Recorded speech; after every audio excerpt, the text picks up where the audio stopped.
En los días antiguos, cuando el reino de Israel se dividió en dos, comenzó una historia que cambiaría el rumbo del pueblo de Dios para siempre.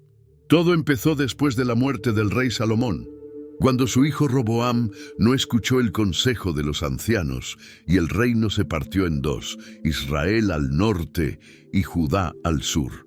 Esta división, narrada en Primera de Reyes 12, 16, 17, marcó el inicio de un tiempo turbulento.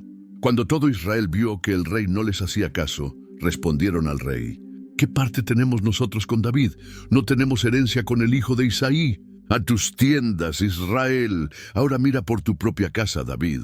Así que Israel se fue a sus tiendas. Pero Roboam seguía reinando sobre los israelitas que vivían en las ciudades de Judá. Pasaron muchos años y varios reyes ocuparon los tronos de Israel y Judá. En el sur, en Jerusalén, llegó al poder un rey llamado Usías, también conocido como Azarías. Era un tiempo complicado en la historia del pueblo judío. Usías subió al trono cuando solo tenía 16 años y reinó en Jerusalén durante 52 años. Como nos cuenta Sundus Crónicas 26, 4, 5. Hizo lo recto ante los ojos del Señor, conforme a todo lo que había hecho Amasías su padre. Buscó a Dios en los días de Zacarías, quien le instruía en el temor de Dios. Y mientras buscó al Señor, Dios le prosperó. Bajo el reinado de Usías, Judá vivió tiempos de prosperidad y fortaleza militar. Construyó torres en Jerusalén, excavó muchas cisternas porque tenía mucho ganado y amaba la agricultura. La Biblia nos cuenta en 2 Crónicas 26:8 que su fama se extendió hasta la entrada de Egipto, pues llegó a ser extraordinariamente poderoso. Mientras tanto, al norte, el reino de Israel se debilitaba moralmente. Los reyes seguían los pecados de Jeroboam, hijo de Nabat, quien había hecho pecar a Israel con la adoración de becerros de oro. A pesar de algunas victorias militares bajo Jeroboam II, el reino del norte se alejaba cada vez más de los caminos de Dios. En este tiempo, una amenaza crecía desde el este: el imperio asirio. Este imperio, con su capital en Nínive, se expandía conquistando naciones y sometiendo a pueblos enteros. Sus reyes eran famosos por su crueldad y brutalidad en la guerra. Como una sombra oscura, Asiria acechaba a las pequeñas naciones de la región, incluidos Israel y Judá. En 2 Reyes 15:19 vemos cómo esta amenaza comenzaba a materializarse. Entonces vino Pul, rey de Asiria, contra la tierra, y Menahem dio a Pul 1000 talentos de plata para que le ayudara a fortalecer el reino bajo su mando. Por desgracia, junto con la prosperidad económica y militar, vino también un declive moral y espiritual del pueblo. Los ricos oprimían a los pobres, los jueces aceptaban sobornos, y la adoración a Dios se había vuelto vacía, solo un espectáculo exterior sin un verdadero compromiso del corazón. El profeta Amós, quien también predicó en este período, denunció estas injusticias diciendo en Amós 5:21-24: «Aborrezco, desprecio vuestras fiestas, y no me complaceré en vuestras asambleas solemnes. Y si me ofrecéis vuestros holocaustos y vuestras ofrendas de grano, no los aceptaré, ni miraré a las ofrendas de paz de vuestros animales engordados. Quita de mí el ruido de tus canciones, no escucharé siquiera la música de tus arpas. Pero corra el juicio como las aguas y la justicia como arroyo inagotable». Era en este contexto de prosperidad exterior, pero decadencia interior, de amenaza extranjera y crisis moral, donde Dios llamaría a uno de sus más grandes profetas, Isaías. Todo cambió para Isaías en el año de la muerte del rey Usías. Este rey, que había sido tan poderoso, terminó sus días como un leproso, viviendo aislado por haber intentado usurpar funciones sacerdotales al quemar incienso en el templo. En medio de esta crisis nacional, Isaías tuvo una experiencia que transformaría su vida para siempre. Un día, mientras estaba en el templo de Jerusalén, Isaías vio algo que ningún ojo humano estaba preparado para contemplar: la gloria misma de Dios. En sus propias palabras, narradas en Isaías 6:1-4. En el año de la muerte del rey Uzías, vi yo al Señor sentado sobre un trono alto y sublime, y la orla de su manto llenaba el templo. Por encima de él había serafines, cada uno tenía 6 alas, con 2 cubrían sus rostros, con 2 cubrían sus pies, y con 2 volaban. Y el uno al otro daba voces, diciendo: Santo, santo, santo, es el Señor de los ejércitos, toda la tierra está llena de su gloria. Y los cimientos de los umbrales temblaban a la voz del que clamaba, y la casa se llenaba de humo. Era una visión abrumadora. Los serafines, seres celestiales poderosos, no se atrevían a mirar directamente a Dios, cubriendo sus rostros con sus alas. Y mientras Isaías contemplaba esta escena sobrecogedora, escuchó el canto que resonaba por todo el templo: Santo, santo, santo es el Señor de los ejércitos. La triple repetición de santo en hebreo era la forma más fuerte de expresar la absoluta santidad de Dios, su completa separación y elevación por encima de toda la creación. Ante tal visión de pureza divina, Isaías se dio cuenta de su propia condición. No podía mantenerse en pie frente a tanta santidad. En Isaías 6:5 gritó: ¡Ay de mí! Estoy perdido, porque soy un hombre de labios impuros y habito en medio de un pueblo de labios impuros, porque mis ojos han visto al Rey, el Señor de los ejércitos. Isaías reconoció no solo su impureza personal, sino también la de todo su pueblo. Sus labios, con los que pronto proclamaría los mensajes de Dios, estaban manchados, pero Dios no lo dejó en ese estado. Uno de los serafines voló hacia él con una brasa ardiente que había tomado del altar con unas tenazas. En Isaías 6:6-7 leemos: Entonces uno de los serafines voló hacia mí, y en su mano tenía un carbón encendido, tomado del altar con unas tenazas, y tocó mi boca con él, y dijo: He aquí, esto ha tocado tus labios, tu iniquidad ha sido quitada, y tu pecado perdonado. Era un acto simbólico de purificación. El fuego que consumía las ofrendas en el altar ahora purificaba los labios del profeta. El dolor momentáneo del carbón ardiente representaba la purificación necesaria para su nueva misión. Justo entonces, Isaías escuchó la voz de Dios mismo preguntando: ¿A quién enviaré y quién irá por nosotros? Era un llamado divino, una invitación a una misión especial. Sin dudar, Isaías respondió en Isaías 6:8: Heme aquí, envíame a mí. No conocía completamente la misión, no sabía los peligros que enfrentaría, pero estaba dispuesto. Su encuentro con la santidad de Dios lo había transformado, preparándolo para aceptar cualquier misión que Dios le encomendara.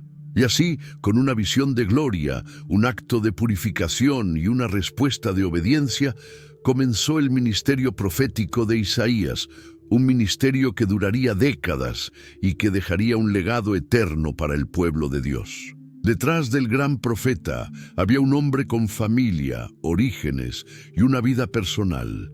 Isaías no era simplemente una voz que proclamaba mensajes divinos, era un esposo, un padre y un ciudadano de Judá con raíces y conexiones sociales. Sabemos que Isaías era hijo de Amós, no confundir con el profeta Amós, como él mismo lo menciona al inicio de su libro. En Isaías 1:1 se presenta diciendo: Visión de Isaías, hijo de Amós, la cual vio acerca de Judá y Jerusalén en días de Uzías, Jotam, Acaz y Ezequías, reyes de Judá. Aunque la Biblia no nos da muchos detalles sobre su padre, el hecho de que Isaías tuviera acceso a los reyes y la corte sugiere que provenía de una familia respetada, posiblemente de la aristocracia de Jerusalén. La tradición judía recogida en el Talmud sugiere que Amós, padre de Isaías, era hermano del rey Amasías de Judá, lo que haría de Isaías un primo del rey Usías. Aunque no podemos confirmar esto directamente desde la Biblia, explicaría la familiaridad con la que Isaías se movía en los círculos reales y su conocimiento de los asuntos de Estado. Isaías se casó y su esposa es mencionada brevemente en Isaías 8:3 como la profetisa.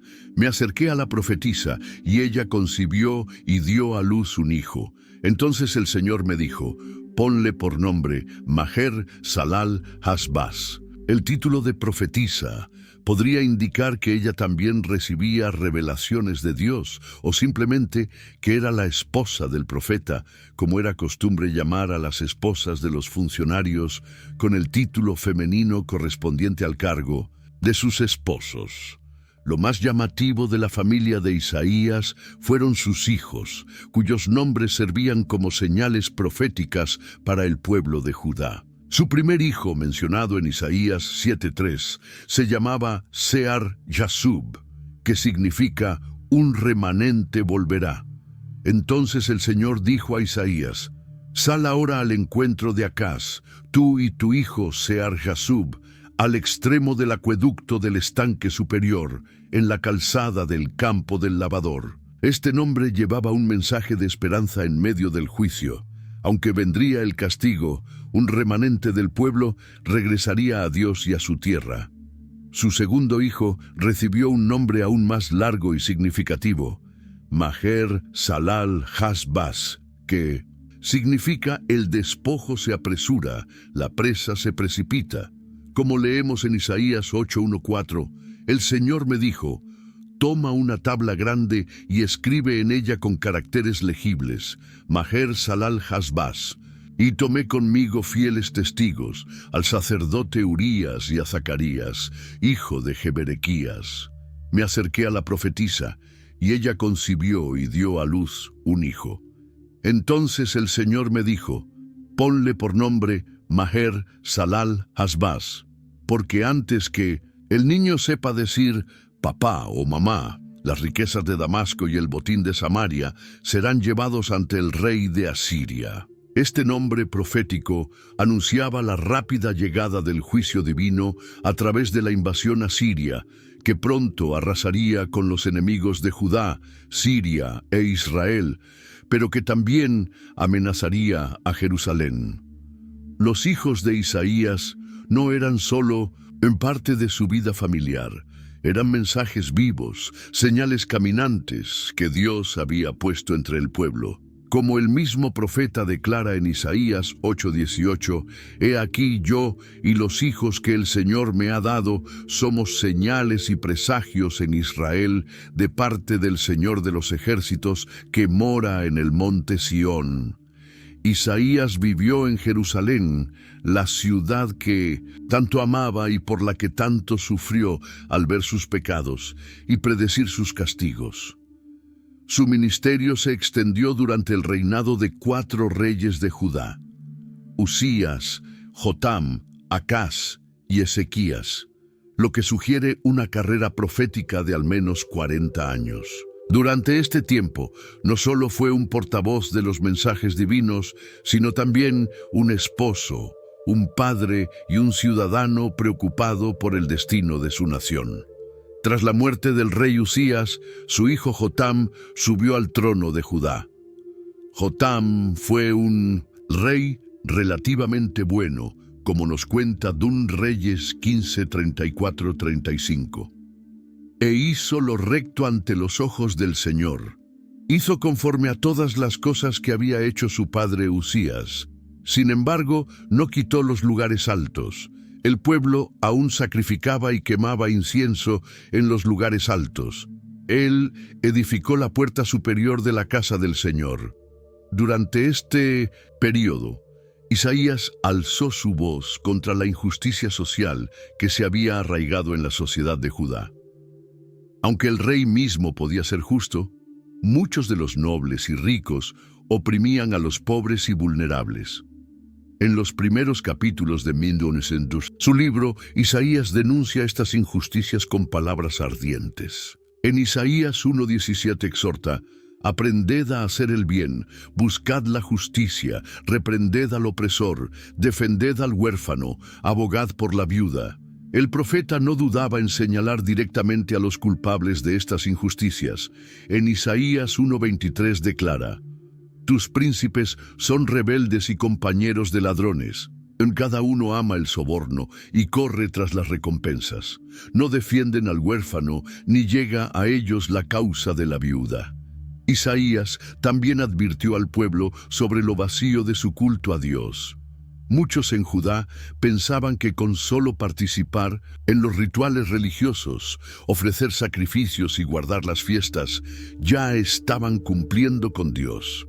Pero el profeta les mostró que Dios buscaba algo más profundo que simples ceremonias externas. En Isaías 1:11-15 transmite el mensaje divino: ¿para qué me sirve la multitud de vuestros sacrificios? Dice el Señor. Hastiado estoy de holocaustos de carneros y de sebo de animales gordos. No quiero sangre de toros, ni de ovejas, ni de machos cabríos. Cuando venís a presentaros delante mí, ¿quién demanda esto de vuestras manos para que pisoteéis mis atrios? No me traigáis más vanas ofrendas. El incienso me es abominación. Luna nueva y día de reposo, el convocar asambleas, no lo puedo aguantar. Son iniquidad vuestras fiestas solemnes, vuestras lunas nuevas y vuestras fiestas señaladas las tiene aborrecidas mi alma. Me son gravosas, cansado estoy de soportarlas. Cuando extendáis vuestras manos, yo esconderé de vosotros mis ojos. Asimismo, cuando multipliquéis la oración, yo no oiré. Llenas están de sangre vuestras manos. El mensaje era claro. Dios no se impresionaba con rituales religiosos si estos no iban acompañados de corazones sinceros y vidas justas. Durante este tiempo, Isaías también comenzó a hablar sobre el día del Señor, un concepto que aparece repetidamente en sus profecías. Este no sería un día de alegría para aquellos que vivían en rebelión contra Dios, sino un tiempo de juicio. En Isaías 2:12-18 describe: porque día del Señor de los ejércitos vendrá sobre todo soberbio y altivo, sobre todo enaltecido, y será abatido, sobre todos los cedros del Líbano altos y erguidos, y sobre todas las encinas de Basán, sobre todos los montes altos y sobre todos los collados elevados, sobre toda torre alta y sobre todo muro fortificado, sobre todas las naves de Tarsis y sobre todas las pinturas preciadas. La altivez del hombre será abatida, y la soberbia de los hombres será humillada, y solo el Señor será exaltado en aquel día.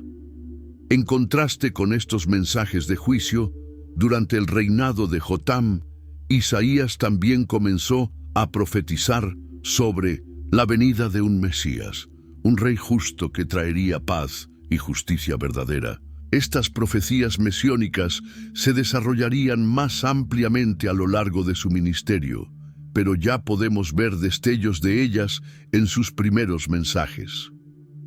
A pesar de las advertencias de Isaías y de que Jotam se hizo poderoso porque preparó sus caminos delante del Señor su Dios, Segundas Crónicas 27:6, el pueblo en general no cambió sus caminos. Como señala 2 Crónicas 27:2, el pueblo seguía obrando corruptamente. Esta persistencia en el pecado nacional solo preparaba el escenario para los difíciles tiempos que vendrían bajo el siguiente rey, Acaz.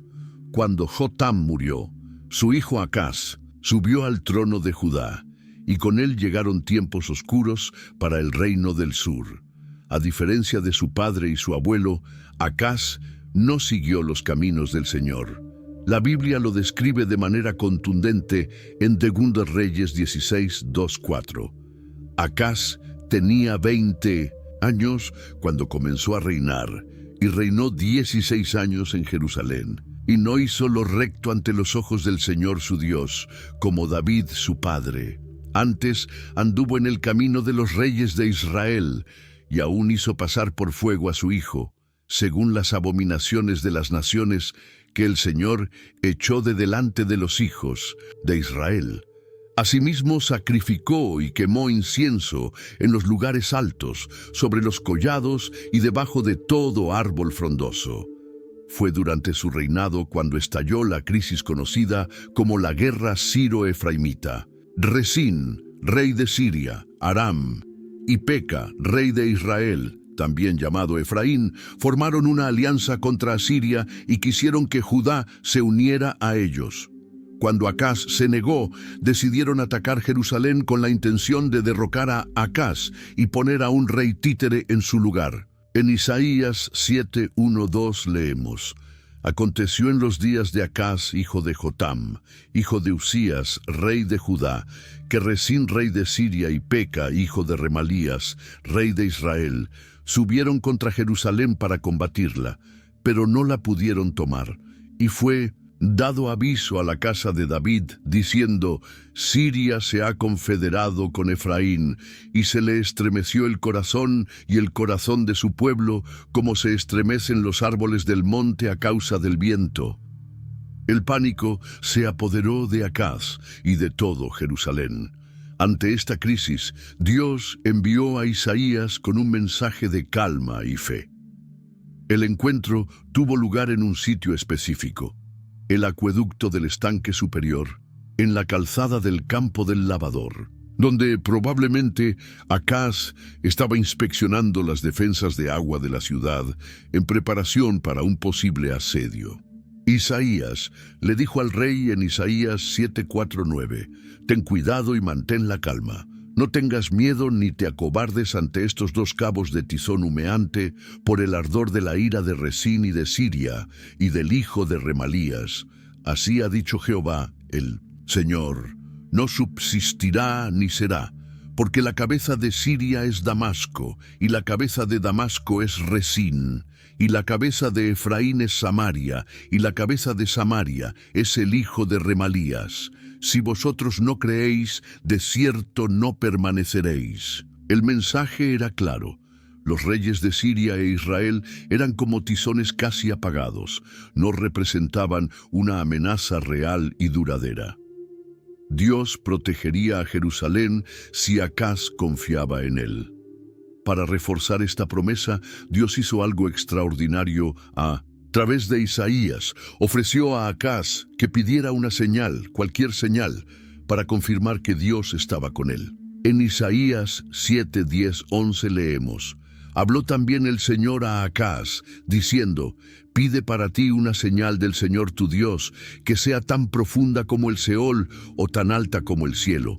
Era una oferta sin precedentes. Acaz podía pedir cualquier milagro, cualquier señal sobrenatural, para confirmar la palabra del profeta. Pero en un acto de falsa piedad que escondía su incredulidad, Acaz respondió: No pediré ni tentaré al Señor. Isaías 7:12. Aunque citaba las escrituras que prohibían tentar a Dios, en realidad ya había decidido buscar ayuda en Asiria en lugar de confiar en el Señor. Frustrado por esta respuesta hipócrita, Isaías pronunció una de las profecías más famosas de toda la Biblia, la profecía del Emanuel.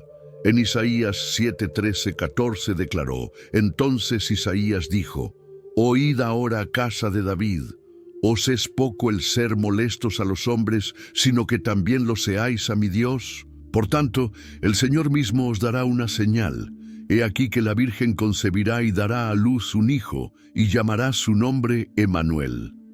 Emanuel significa Dios con nosotros, y esta profecía tenía un cumplimiento inmediato relacionado con la liberación de Judá de sus enemigos actuales, pero también un cumplimiento futuro mucho más profundo que se realizaría siglos después en el nacimiento de Jesús, como explica el Nuevo Testamento en Mateo 1, 22, 23. Acaz, sin embargo, ignoró la promesa divina y optó por la solución política. Pidió ayuda al rey de Asiria, Tiglat-Pileser III, enviándole los tesoros del templo y del palacio como soborno.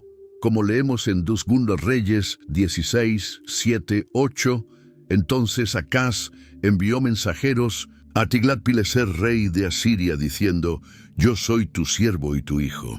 Sube y defiéndeme de mano del rey de Siria y de mano del rey de Israel, que se han levantado contra mí».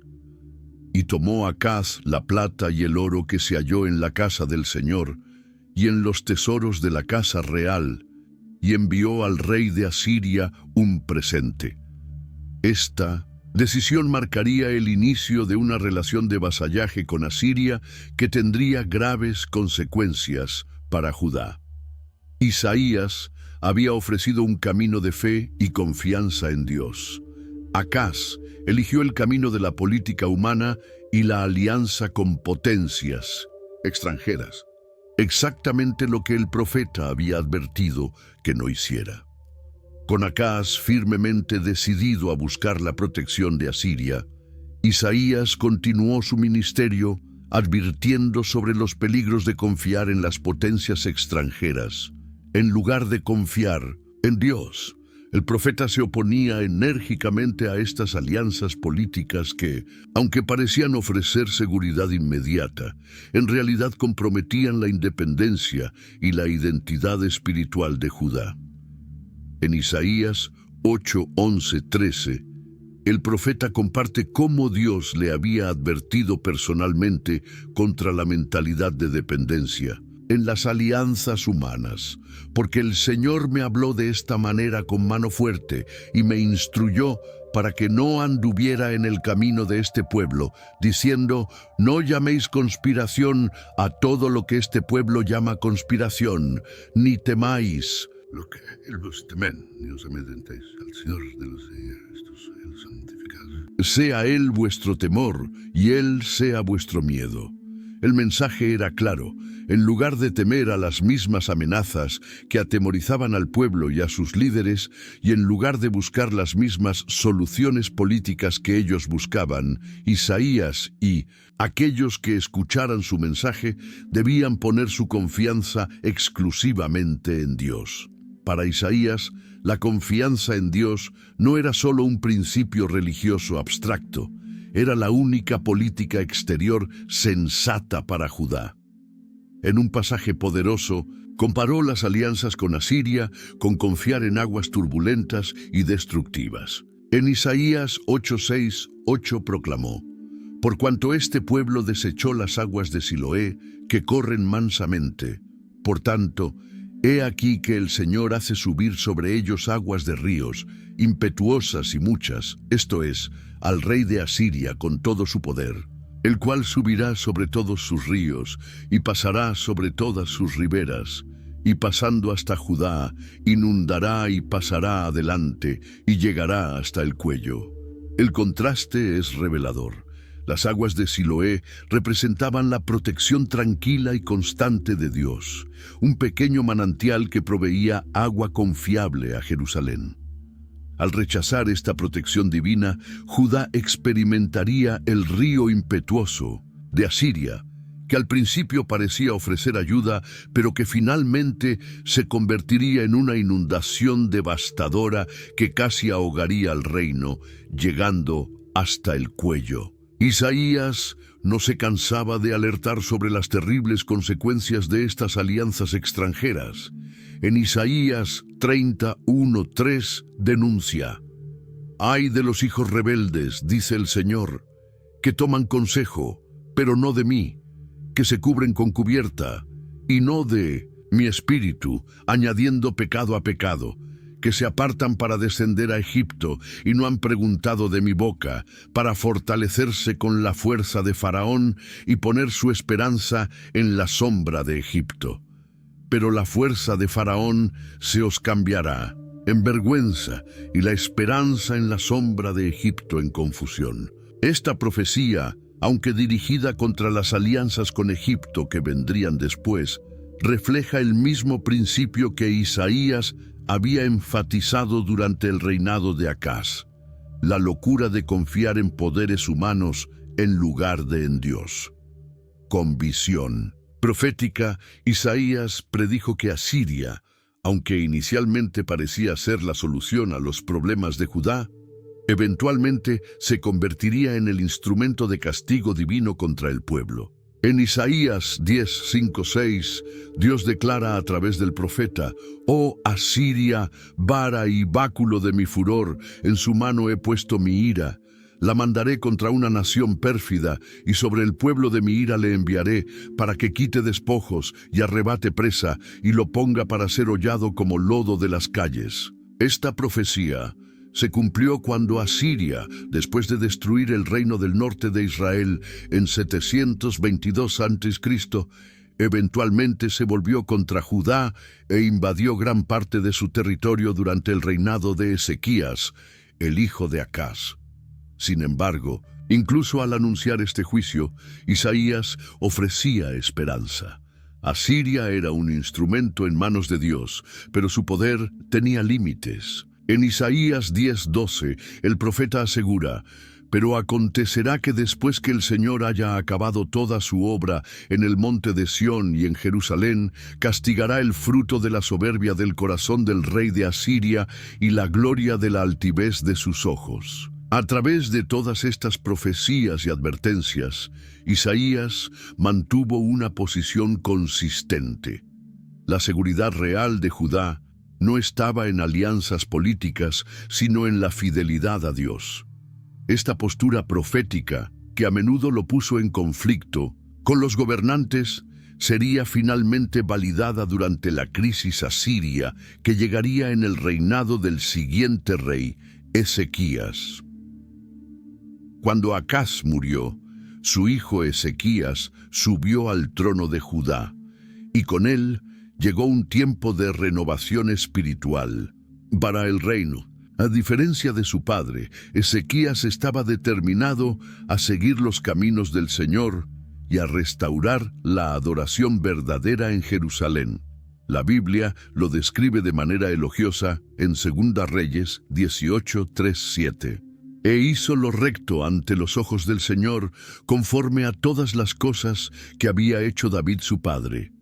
Quitó los lugares altos, quebró las imágenes, cortó los símbolos de acera, e hizo pedazos la serpiente de bronce que había hecho Moisés, porque hasta entonces los hijos de Israel le quemaban incienso, y la llamó Nehustán.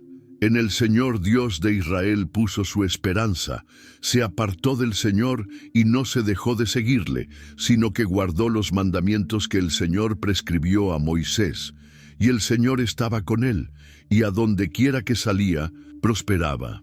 Isaías, que había pasado años advirtiendo contra la idolatría y el culto vacío, finalmente encontró en Ezequías un rey dispuesto a escuchar su mensaje profético. El profeta apoyó las reformas religiosas que Ezequías emprendió, que incluían la purificación del templo y la eliminación de los ídolos y altares paganos que se habían multiplicado durante el reinado de Acaz. La restauración del templo fue una prioridad para Ezequías. En 2 Crónicas 29:3-5 leemos: «En el primer año de su reinado, en el mes primero, abrió las puertas de la casa del Señor y las reparó, e hizo venir a los sacerdotes y levitas y los reunió en la plaza oriental. Y les dijo: Oídme, levitas, santificaos ahora y santificad la casa del Señor, el Dios de vuestros padres, y sacad del santuario la inmundicia». Los levitas y sacerdotes trabajaron durante 16 días para limpiar el templo de toda la contaminación ritual que se había acumulado durante el reinado de Acaz. Cuando terminaron, Ezequías y los príncipes de la ciudad ofrecieron sacrificios de expiación por todo Israel. Luego restauraron el culto regular con música y cánticos, como había ordenado David siglos antes. Una vez purificado el templo, Ezequías dio otro paso importante: celebrar la Pascua, la fiesta que conmemoraba la liberación de Israel de la esclavitud en Egipto. Esta celebración fue especialmente significativa porque Ezequías invitó no solo a los habitantes de Judá, sino también a los sobrevivientes del reino del norte de Israel, que había sido conquistado por los asirios unos años antes. En Segundos Crónicas 31 leemos: envió después Ezequías por todo Israel y Judá, y también escribió cartas a Efraín y Manasés, para que viniesen a Jerusalén a la casa del Señor, para celebrar la Pascua al Señor Dios de Israel. Aunque muchos en el norte se burlaron de los mensajeros, algunos hombres de Aser, de Manasés y de Zabulón se humillaron y vinieron a Jerusalén. Segundas Crónicas 30:11. La celebración fue tan gozosa que decidieron extenderla por otros 7 días, algo que no había sucedido desde los tiempos de Salomón. Ezequías también se dedicó a destruir los ídolos y altares paganos en todo el país. En 2 Crónicas 31:1 se nos dice: acabado todo esto, todos los de Israel que habían estado allí salieron por las ciudades de Judá, y quebraron las estatuas, y destruyeron las imágenes de Asera, y derribaron los lugares altos y los altares, por todo Judá y Benjamín, y también en Efraín y Manasés, hasta acabarlo todo. Una de las acciones más simbólicas de Ezequías fue destruir la serpiente de bronce que Moisés había hecho en el desierto. Aunque originalmente era un símbolo de la sanidad divina, con el tiempo se había convertido en un objeto de culto idolátrico. Ezequías la hizo pedazos y la llamó Nehustán, que significa cosa de bronce, enfatizando que no era más que un objeto material, no algo divino. Isaías, que había proclamado en Isaías 2:18 que los ídolos desaparecerán del todo, debió ver en las acciones de Ezequías un cumplimiento parcial de sus profecías. Después de años de predicar contra la idolatría y el culto superficial, finalmente estaba viendo a un rey que tomaba medidas decisivas para restaurar la adoración pura. El profeta acompañó a Ezequías durante estas reformas, no solo apoyándolas, sino también ayudando a guiar al rey con la sabiduría divina. En 2 Crónicas 32:20 se menciona que el rey Ezequías y el profeta Isaías, hijo de Amós, oraron por esto y clamaron al cielo. Esta referencia muestra que Isaías no era solo un crítico de los malos gobiernos, sino también un consejero y apoyo espiritual para los reyes piadosos como Ezequías. Estas reformas religiosas fueron el preludio para la prueba más grande que Judá enfrentaría durante el reinado de Ezequías: el asedio de Jerusalén por parte del ejército asirio, una crisis en la que Isaías desempeñaría un papel crucial. La lealtad de Ezequías a Dios y sus reformas religiosas trajeron bendición espiritual a Judá, pero también provocaron una crisis política. El rey de Judá, fortalecido por su renovada fe, decidió rebelarse contra Asiria, el imperio dominante de la época. En 2 Reyes 18:7 leemos: y el Señor estaba con él, y a donde quiera que salía prosperaba.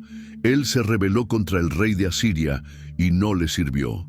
Esta decisión, aunque valiente, desencadenó la ira del poderoso imperio. Sennacherib, rey de Asiria, no podía permitir que sus vasallos se rebelaran sin consecuencias, pues eso animaría a otros a hacer lo mismo. Así que, en el año 14 del reinado de Ezequías, Sennacherib invadió Judá con su poderoso ejército. La campaña asiria fue devastadora para el pequeño reino de Judá. En 2 Reyes 18:13 leemos: a los 14 años del rey Ezequías, subió Sennacherib, rey de Asiria, contra todas las ciudades fortificadas de Judá, y las tomó, una por una. Las ciudades fortificadas cayeron ante el poderoso ejército asirio hasta que solo quedó Jerusalén. La situación era desesperada. Ezequías tomó medidas prácticas para preparar la ciudad para un asedio.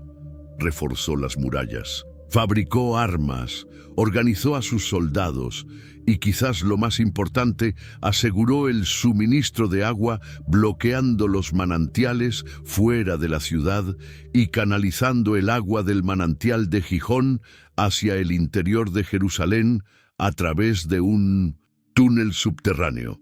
Sin embargo, a pesar de estos preparativos, la realidad era aterradora. El ejército más poderoso del mundo estaba a las puertas de Jerusalén. El mismo Sennacherib lo describe en sus anales.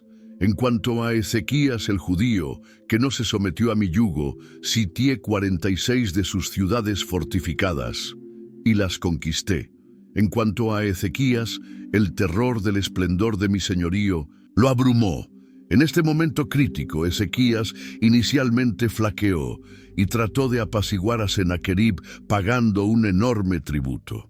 En 2 Reyes 18, 14, 15 leemos: Entonces Ezequías, rey de Judá, envió a decir al rey de Asiria que estaba en Laquis: He pecado, retírate de mí y haré todo lo que me impongas.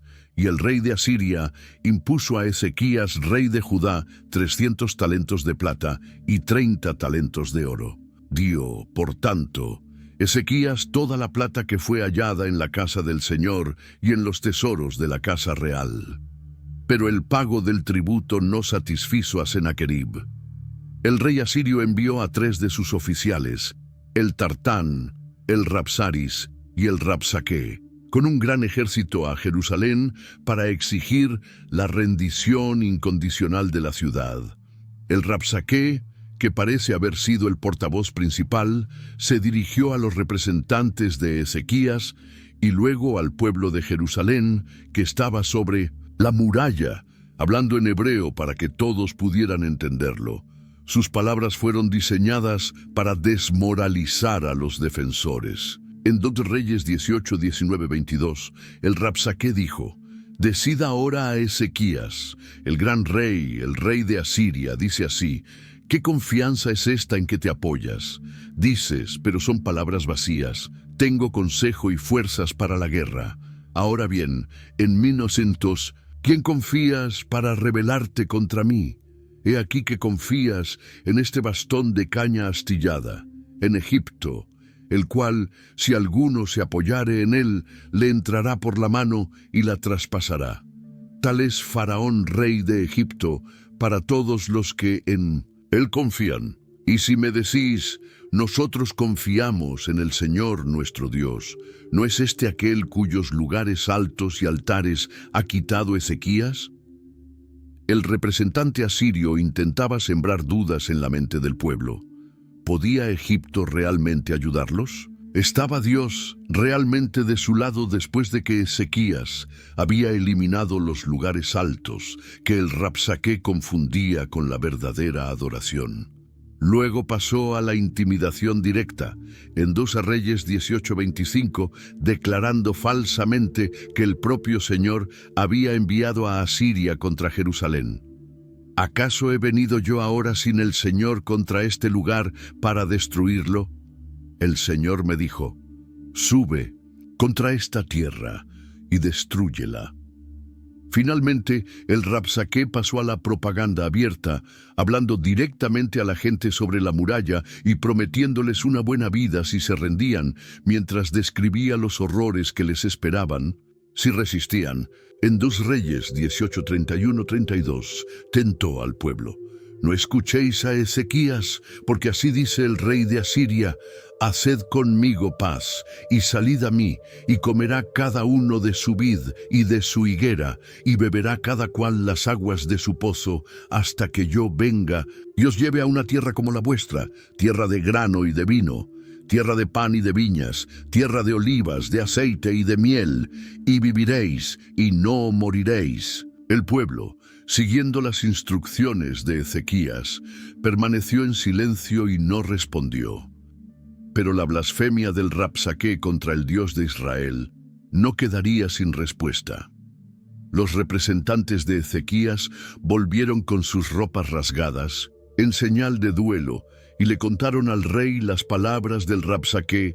Ezequías también rasgó sus vestidos y se cubrió de cilicio en señal de duelo y arrepentimiento. Luego envió mensajeros a Isaías, pidiendo sus oraciones. Este es día de angustia, de reprensión y de blasfemia. Ruega, pues, por el remanente que aún queda.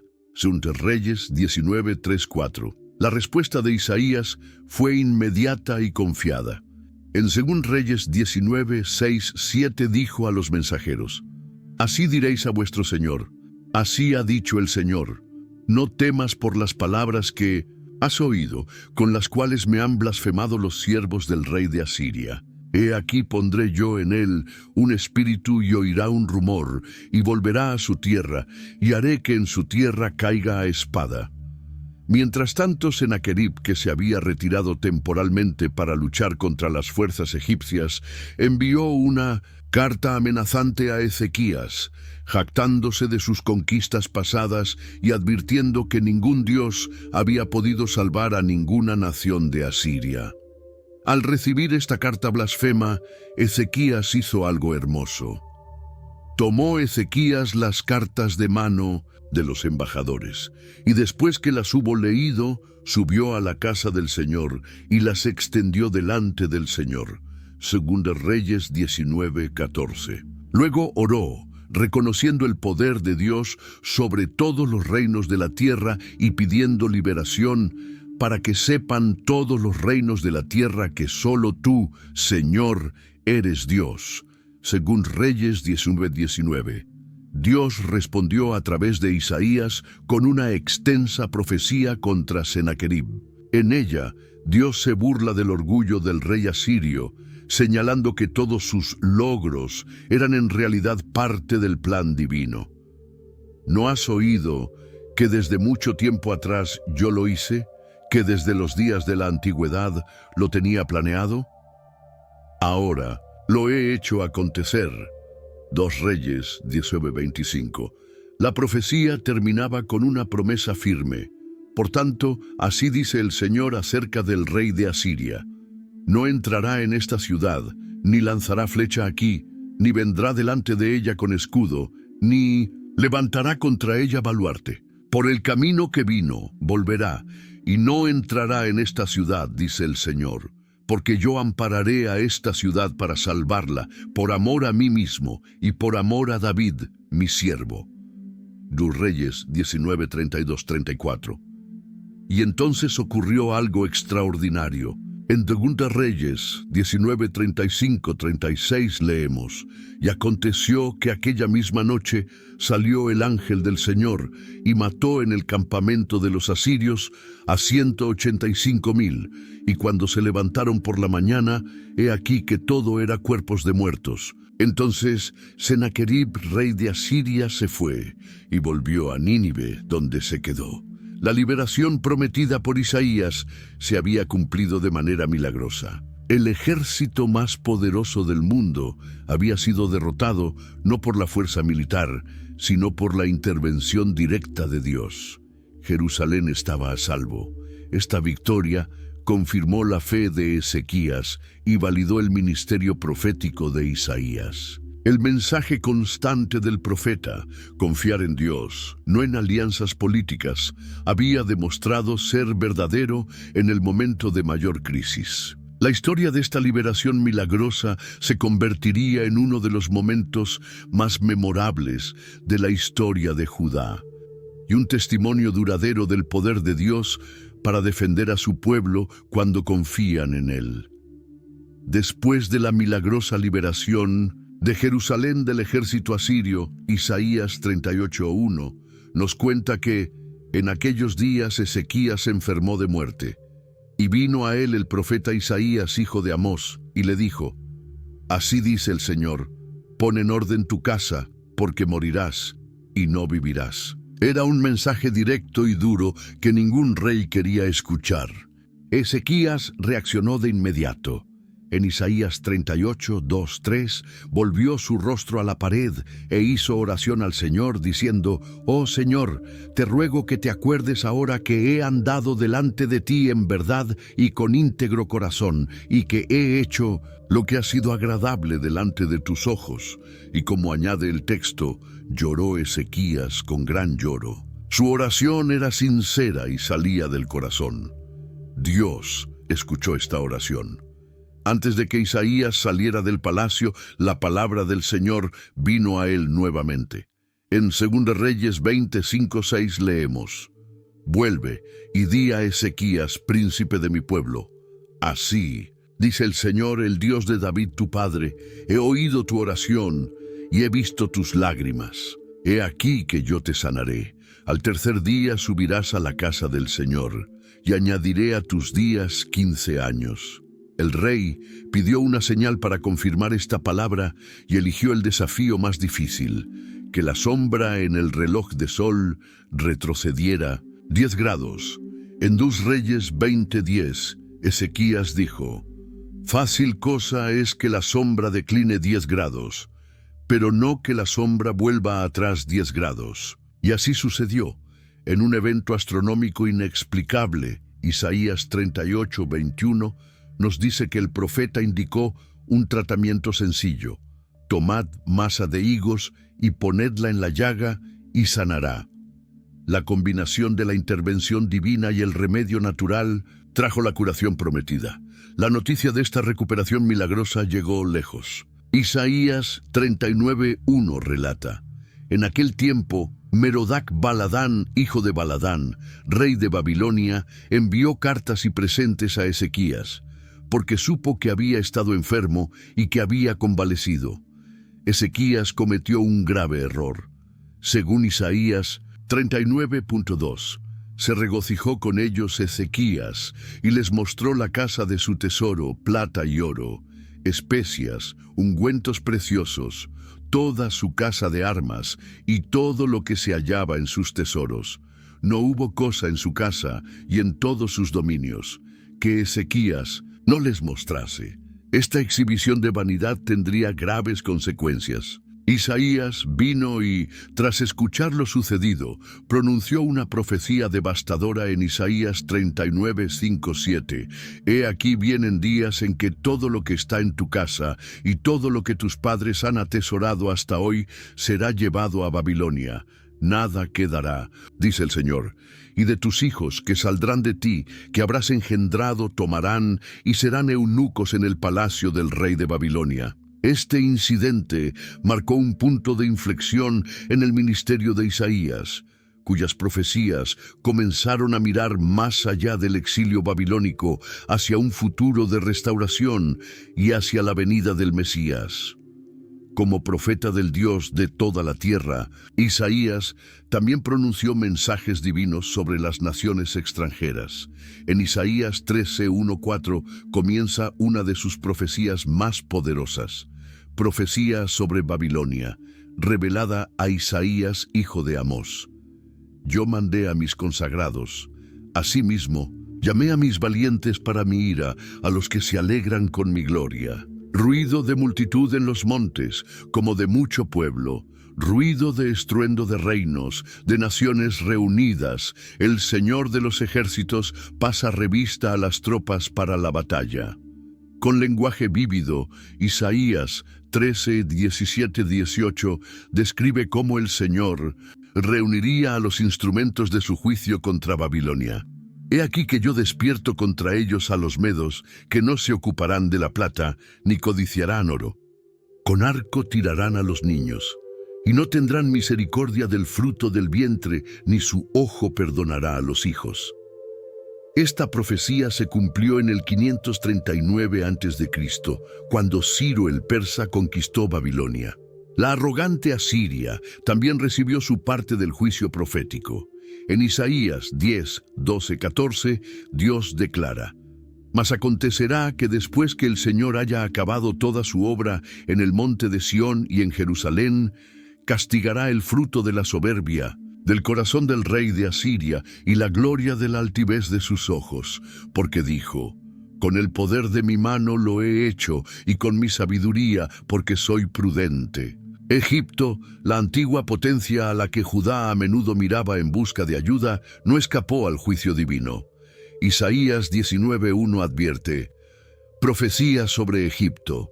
He aquí que el Señor monta sobre una nube ligera y entrará en Egipto, y los ídolos de Egipto temblarán delante de él, y desfallecerá el corazón de los egipcios dentro de ellos.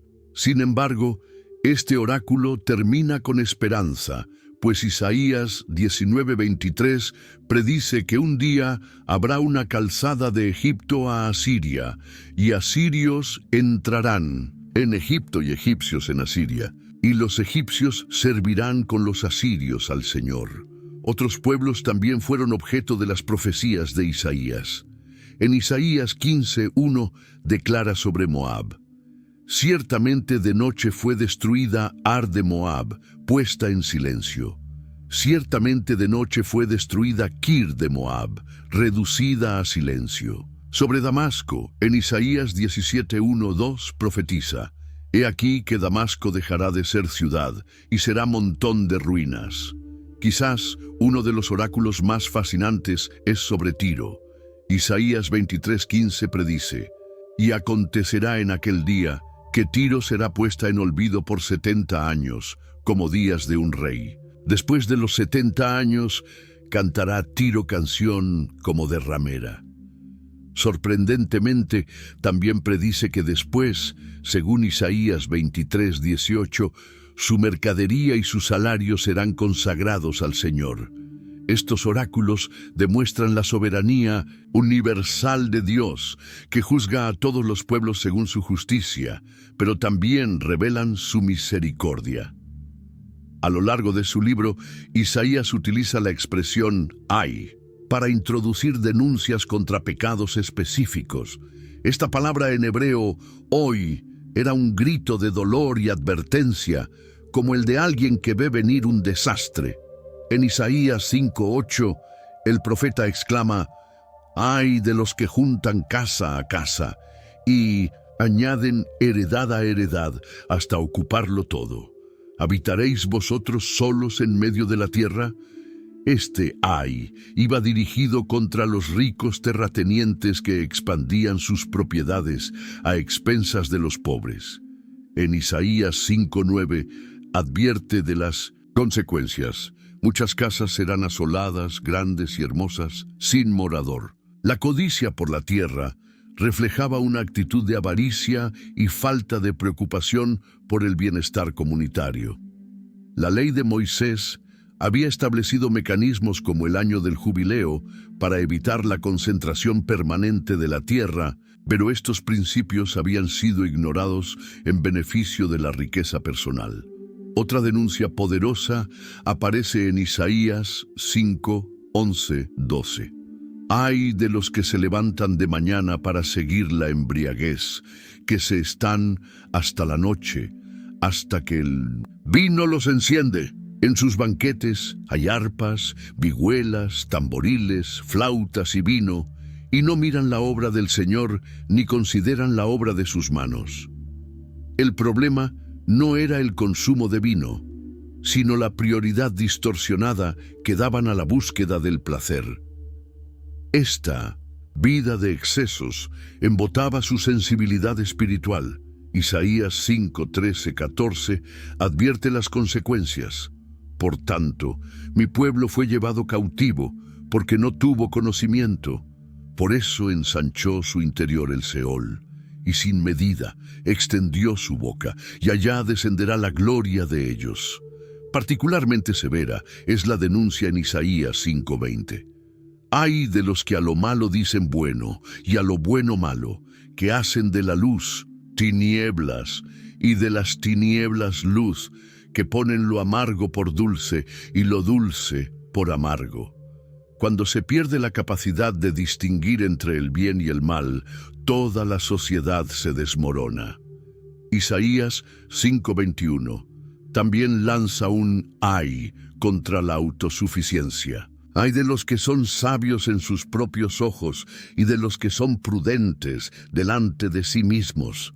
Esta arrogancia intelectual les impedía recibir la corrección divina. Los líderes corruptos reciben algunas de las denuncias más duras.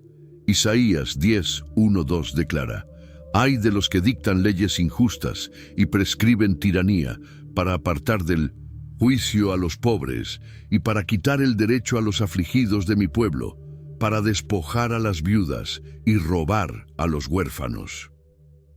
Estos líderes usaban su posición de autoridad para explotar a los vulnerables. Los falsos profetas también son denunciados.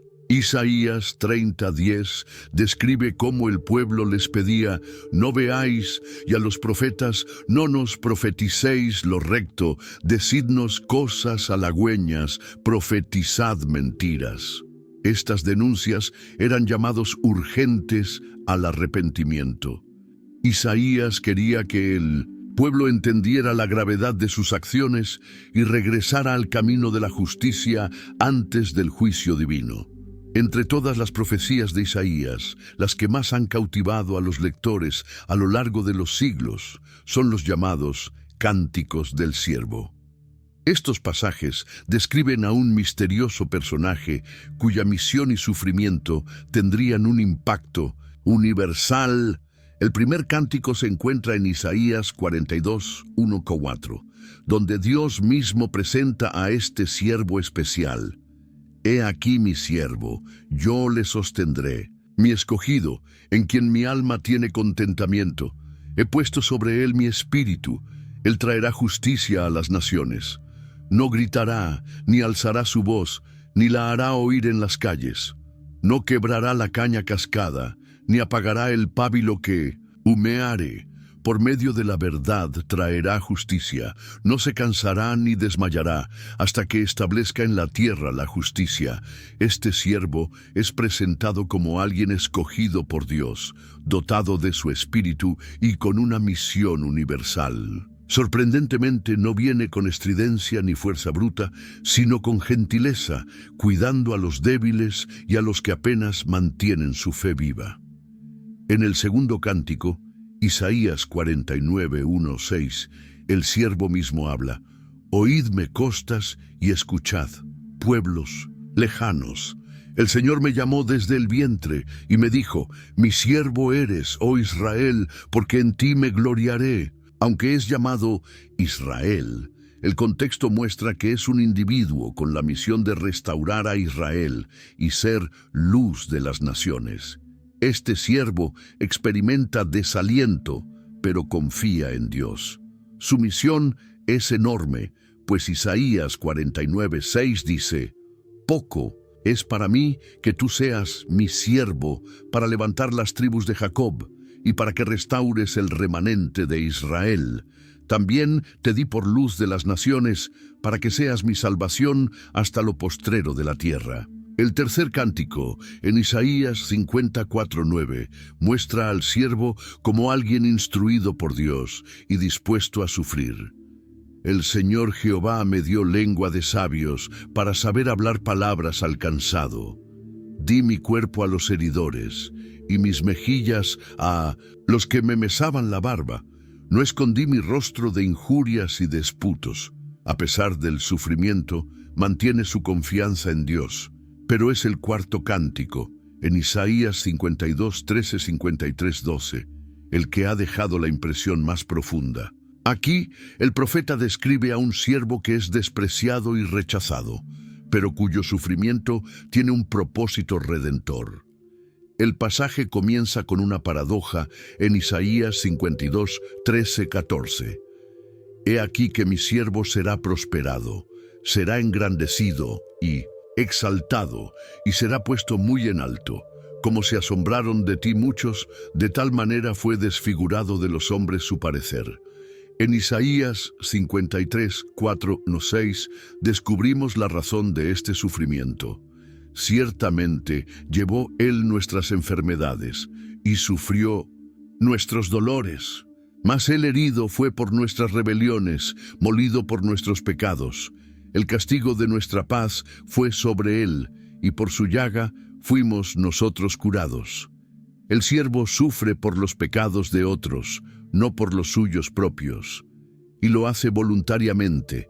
Como describe Isaías 53:7, angustiado él y afligido no abrió su boca, como cordero fue llevado al matadero, y como oveja delante de sus trasquiladores, enmudeció. Finalmente, Isaías 53:12 muestra que el siervo no solo sufre, sino que intercede, por cuanto derramó su vida hasta la muerte y fue contado con los pecadores, habiendo él llevado el pecado de muchos y orado por los transgresores.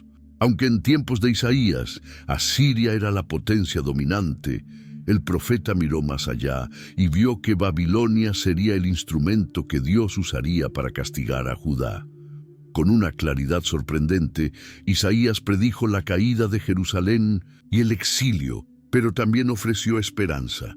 La predicción más directa sobre la caída de Jerusalén vino después de que Ezequías mostrara sus tesoros a los embajadores babilónicos. En Isaías 39:6-7, el profeta dijo al rey: «He aquí vienen días en que todo lo que está en tu casa y todo lo que tus padres han atesorado hasta hoy será llevado a Babilonia.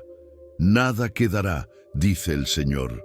Y de tus hijos que saldrán de ti que habrás engendrado, tomarán y serán eunucos en el palacio del rey de Babilonia». Esta profecía se cumplió unos 100 años después, cuando Nabucodonosor conquistó Jerusalén, culminando con la destrucción de la ciudad y el templo en 586 a.C.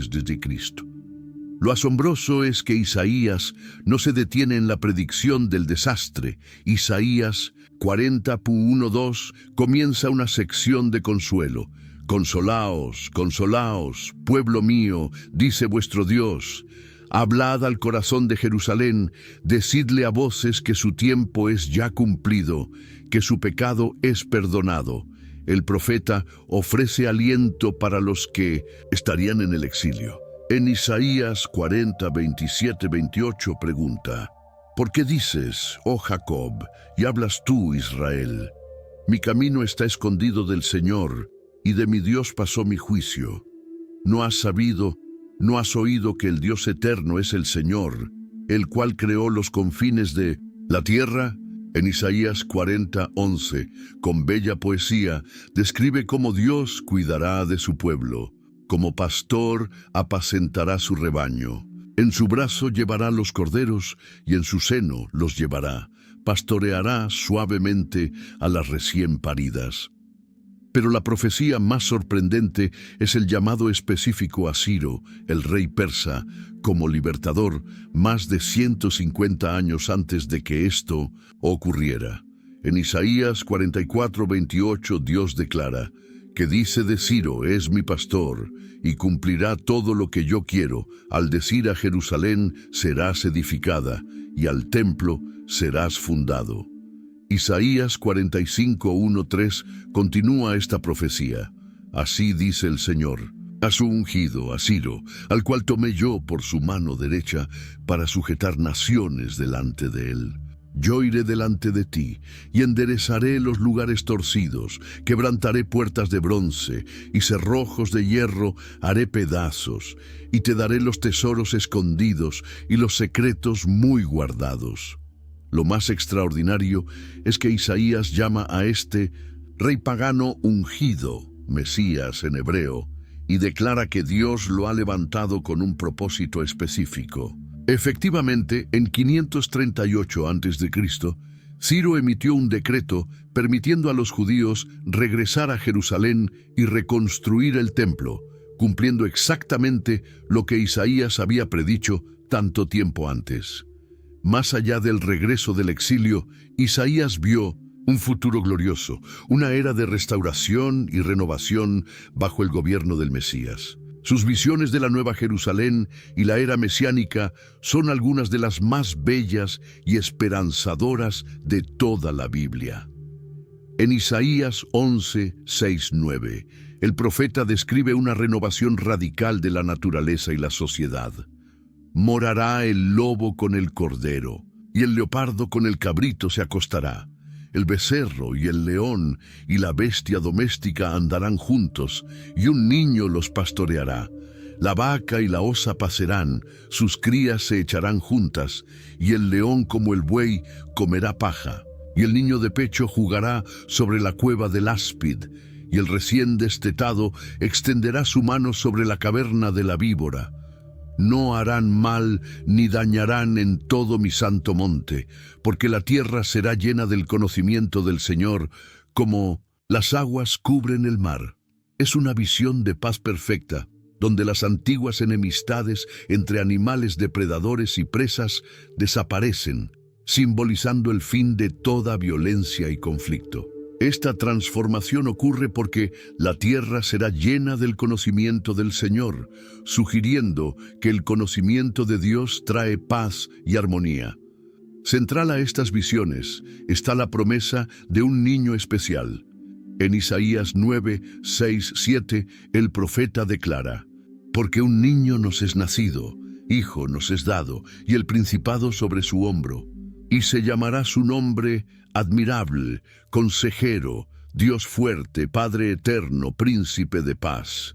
Lo dilatado de su imperio y la paz no tendrán límite sobre el trono de David y sobre su reino, disponiéndolo y confirmándolo en juicio y en justicia, desde ahora y para siempre». Los nombres dados a este niño son asombrosos, sugiriendo que es más que un rey humano. Dios fuerte y Padre eterno son títulos divinos, mientras que Príncipe de paz indica que traerá la paz verdadera y duradera que el mundo anhela. Este rey establecerá un reino de justicia y rectitud. Isaías 32, 1, 2 dice: «He aquí que para justicia reinará un rey, y príncipes para juicio gobernarán, y será aquel varón como escondedero contra el viento, y como refugio contra el turbión, como arroyos de aguas en tierra de sequedad, como sombra de gran peñasco en tierra calurosa». La imagen del rey como refugio y fuente de agua en tierra seca habla de la seguridad y provisión que traerá su gobierno. Su justicia no será simplemente teórica, sino práctica, brindando protección y sustento a todos. Una de las visiones más conmovedoras es la del banquete escatológico en Isaías 25, 6, 8. «Y el Señor de los ejércitos hará en este monte a todos los pueblos banquete de manjares suculentos, banquete de vinos refinados, de gruesos tuétanos y de vinos purificados. Y destruirá en este monte la cubierta con que están cubiertos todos los pueblos, y el velo que envuelve a todas las naciones. Destruirá a la muerte para siempre, y enjugará el Señor toda lágrima de todos los rostros, y quitará la afrenta de su pueblo de toda la tierra, porque el Señor lo ha dicho». Este pasaje muestra a Dios como anfitrión de un festín magnífico donde todos los pueblos están invitados, no solo Israel. Más sorprendente aún, Dios promete destruir la muerte para siempre y enjugar toda lágrima, sugiriendo el fin de todo dolor y sufrimiento. Después del reinado de Ezequías, su hijo, Manasés, subió al trono de Judá, y con él llegaron tiempos oscuros para el reino y para el profeta Isaías. En 2 Reyes 21, 1, 2 leemos: «De 12 años era Manasés cuando comenzó a reinar, y reinó en Jerusalén 55 años, e hizo lo malo ante los ojos del Señor, según las abominaciones de las naciones que el Señor había echado delante de los hijos de Israel». Manasés revirtió todas las reformas religiosas de su padre. Reconstruyó los lugares altos que Ezequías había destruido. Levantó altares a Baal. Hizo una imagen de acera y la puso en el templo mismo. 2 Reyes 21, 3, 7 detalla estas abominaciones. Porque volvió a edificar los lugares altos que Ezequías su padre había derribado, y levantó altares a Baal, y adoró a todo el ejército de los cielos, y les sirvió. Edificó también altares a todo el ejército de los cielos en los 2 atrios de la casa del Señor. Pero lo más terrible fue que, según 2 Reyes 21:6, hizo pasar a su hijo por fuego, un eufemismo para el sacrificio infantil, y practicó la adivinación, la hechicería y consultas a médiums. La Biblia sentencia que provocó a ira al Señor con la obra de sus manos. Para un profeta como Isaías, que había luchado toda su vida contra la idolatría y la injusticia, ver este retroceso espiritual debió ser devastador. Es probable que Isaías continuara profetizando durante los primeros años del reinado de Manasés, denunciando estas prácticas. En 2 Reyes 21:16 leemos que Manasés derramó mucha sangre inocente en gran manera hasta llenar a Jerusalén de extremo a extremo. Esta persecución probablemente incluyó a los profetas fieles que se atrevían a denunciar sus pecados. Como Jesús diría siglos después en Mateo 23:37, Jerusalén, Jerusalén, que matas a los profetas y apedreas a los que te son enviados. Aunque la Biblia no menciona específicamente la muerte de Isaías, una antigua tradición judía recogida en el Talmud y en una obra apócrifa llamada El martirio de Isaías, sugiere que el profeta fue martirizado durante el reinado de Manasés. Según esta tradición, Isaías se escondió dentro de un árbol hueco, pero fue descubierto y Manasés ordenó que cortaran el árbol con él dentro, aserrándolo por la mitad. Aunque no podemos confirmar esta tradición con certeza, algunos ven una posible alusión a este martirio en Hebreos 11:37, que menciona a héroes de la fe que fueron aserrados entre otros sufrimientos. Si esta tradición es cierta, sería un final trágico pero apropiado para un profeta que había dedicado su vida a hablar la verdad sin importar las consecuencias.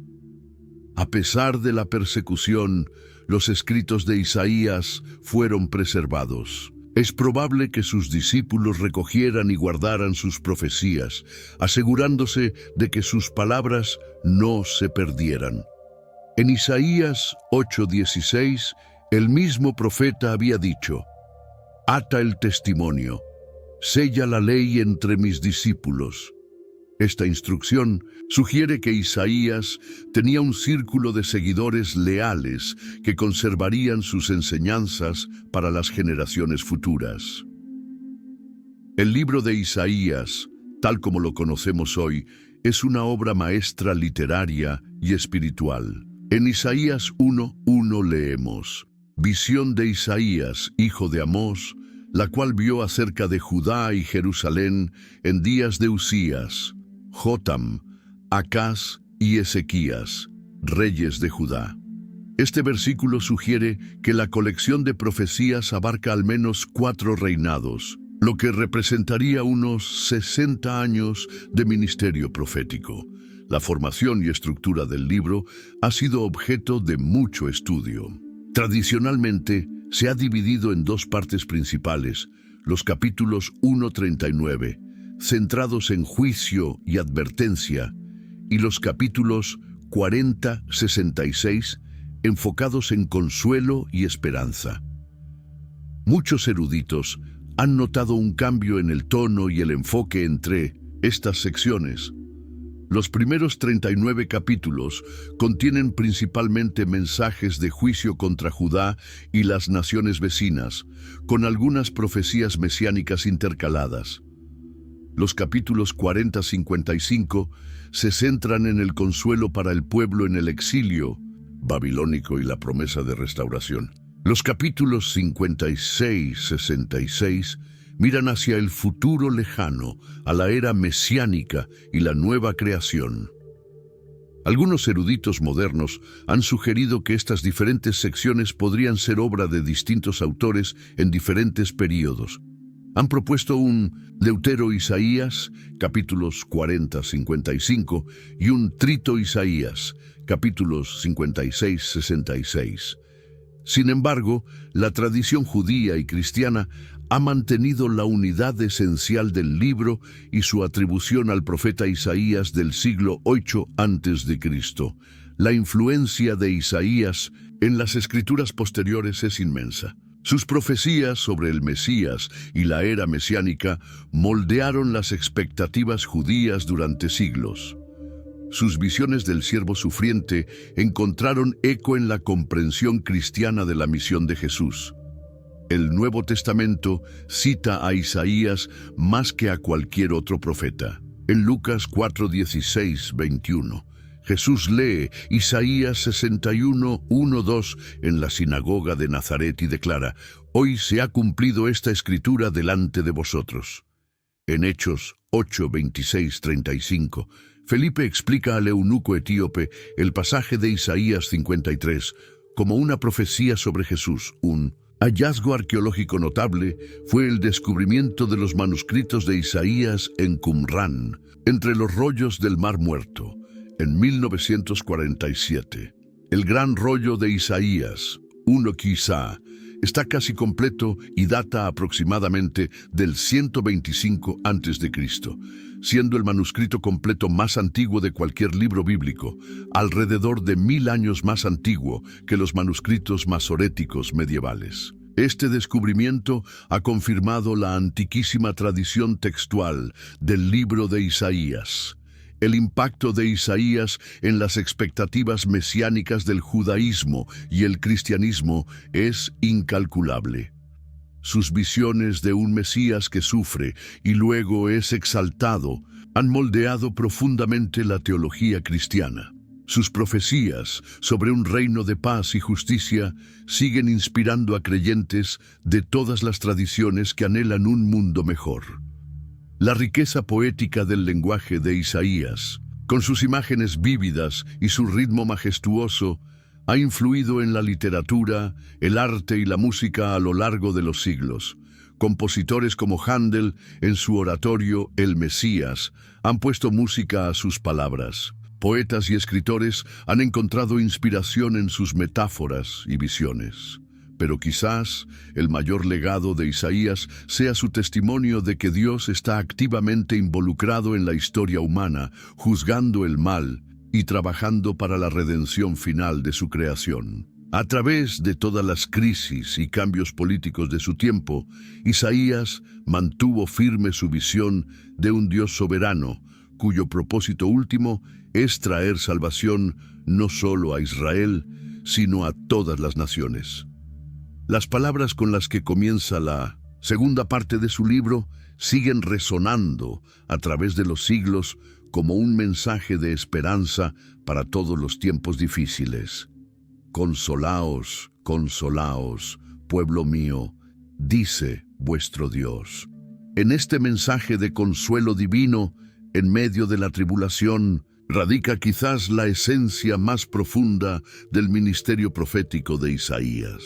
Si te ha bendecido esta historia, te invito a que des me gusta a este video y lo compartas con alguien que necesite escuchar este mensaje de esperanza. ¿Conoces a alguien que esté pasando por momentos difíciles? Comparte este video con esa persona. Las palabras de Isaías podrían ser exactamente lo que necesita escuchar hoy. Y si aún no te has suscrito a nuestro canal de historias bíblicas, ¿qué estás esperando?